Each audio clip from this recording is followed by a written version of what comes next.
Parang kailan lang. Nagsimula ako, halos walang maniwala sa akin kasi motor lang yung dala ko. And lahat ng kaibigan ko pinagtatawanan ako kasi wala pang networking company na meron taga Bicol na kumita. Pero after 4 years, sobrang grabe ng blessing na binigay sa akin. 4 years, 4 na sasakyan. First car ko is Honda Civic, second car ko is Montero Sport, third car ko is sobrang guwapo ng sasakyan kasi 2-door siya na Accord na kung nanonood ka ng Fast and the Furious, halos magkamukha yung sasakyan na yun. Pang fourth car ko, normally halos ito yung nagiging ultimate goal eh. Fourth car ko is Hummer.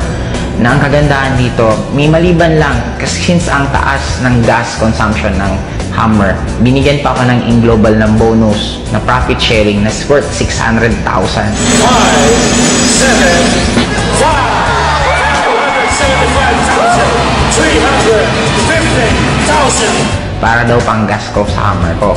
And ang pinaka naging blessing sa akin this year, kasi binigay pa sa akin ng AIM yung isa sa pinakapangarap ko, yung makakita mismo ko at makahawak ng snow.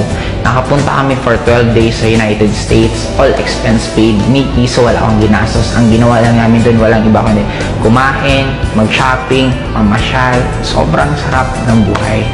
And ang nagiging blessing sa akin ngayon, hindi lang ako yung kumikita. Kasi within this year alone, 10 sa taga Bicol ang nagkaroon ng first car nila. And I already created more than 30 millionaires under me.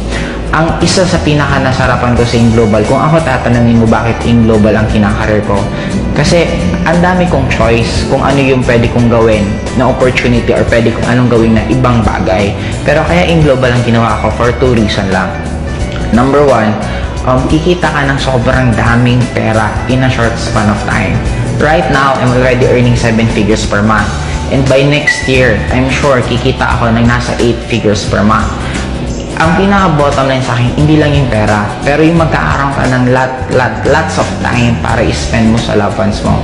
Kasi for me, yun naman talaga ang pinaka-essence ng buhay. Money, importante, pero ang pinaka-importante sa lahat is hindi ka mawala ng time para sa loved ones mo.